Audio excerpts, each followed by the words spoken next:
Harry, you don't understand.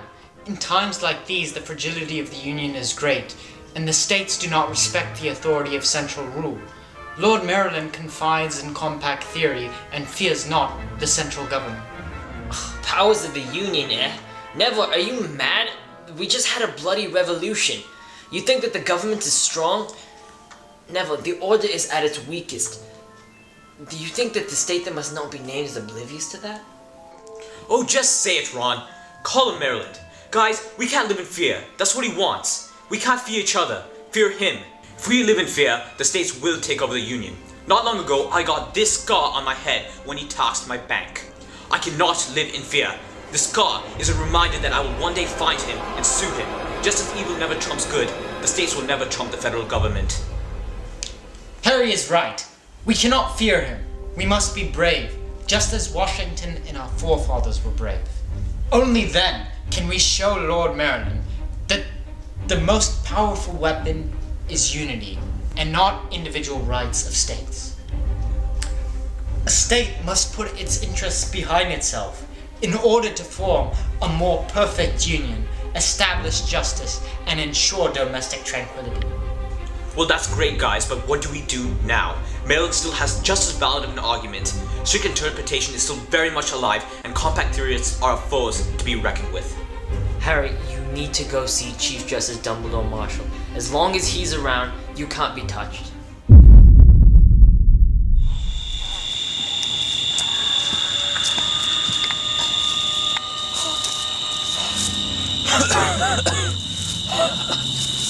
Oh!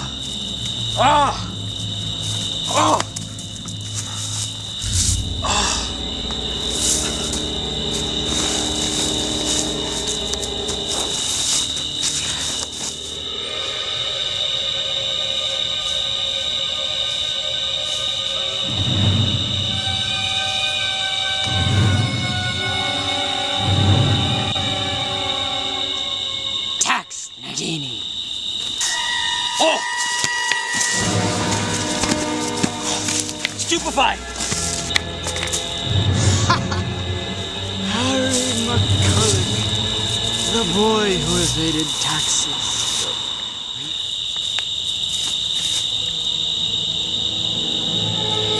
We meet again.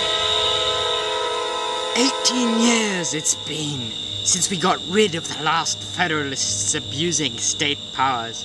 Should I really reveal what happened 18 years ago when the states had less rights? It was the dear Federalist Party, protecting the rights of the government. I could not touch you.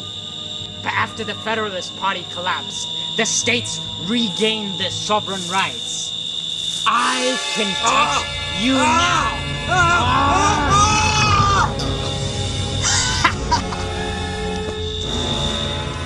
Pick up your wand, Harry. Come on, get up, get up. I assume the national government has taught you how to duel, Harry. First, we bow. Come on, Harry. Marshal Dumbledore wouldn't want you to forget your manners. I said, bow.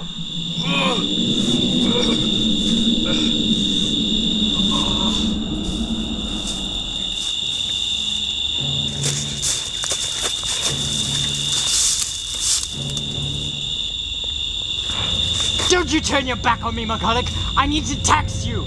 I want to see the money fall out of your pockets. Fine. Have it your way. Billy off! Let him come back here!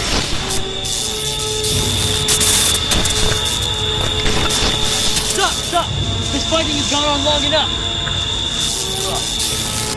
We will settle this in the court of law.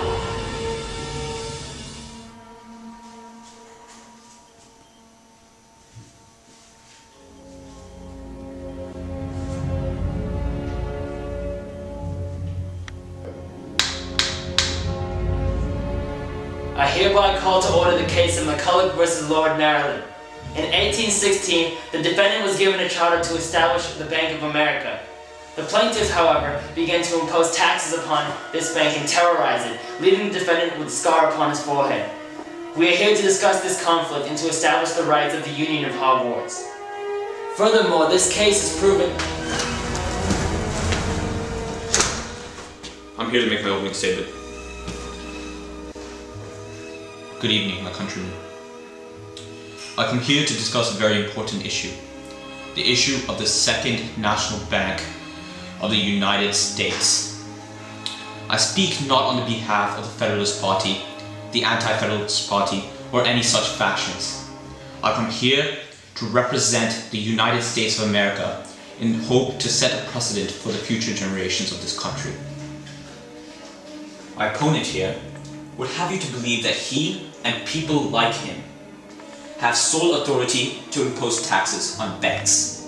He would also deceive you into thinking that the government of this nation has no authority to establish banks of any sorts. However, I believe that the federal government of the United States retains full rights to establish the commercial regulation necessary to uphold its powers under the Constitution. When the people of the Wizardry world adopted the Constitution, they ceded their rule under the powers of the government, and they reserved the right to maintain it. I rest my case.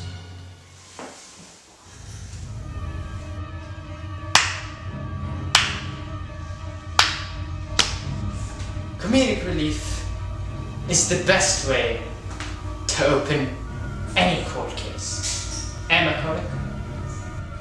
The sovereignty is held by the states that form this great union. After this hearing, no one will ever question the authority of the states.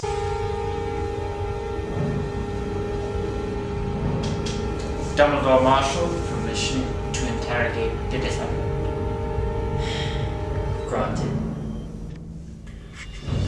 Many people here view me as tyrannical and despotic.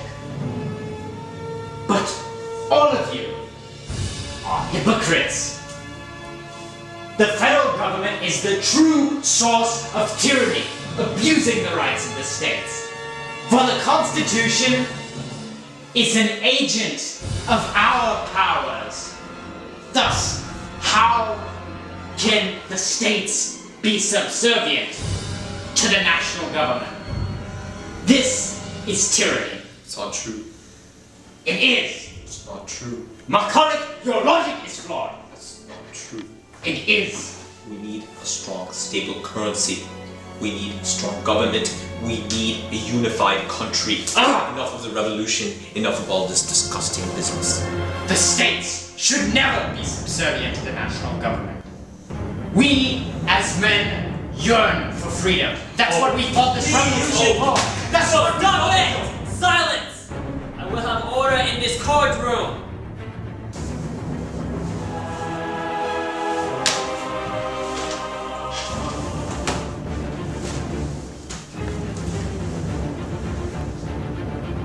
I have reached a decision.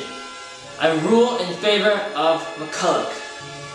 The establishment of the bank was done so with as much persevering talent as any measure has ever experienced.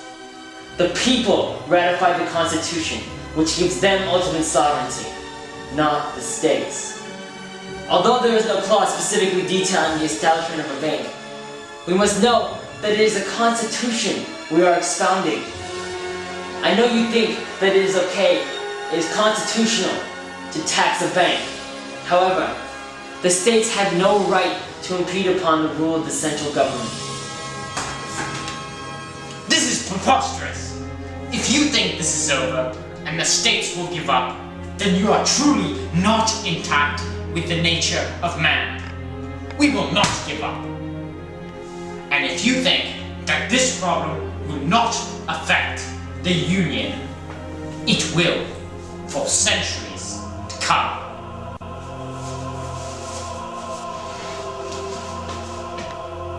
Thank you so much, Dumbledore Marshall. No, Harry, thank you. I'm glad we agree on strong central government. Why, yes, indeed. With the victory of this court case, we have set two very fundamental precedents in American history. One, state action shall never take precedence over national federal action. And two, the Congress can make use of implied powers to carry out its role as a governing body of this nation.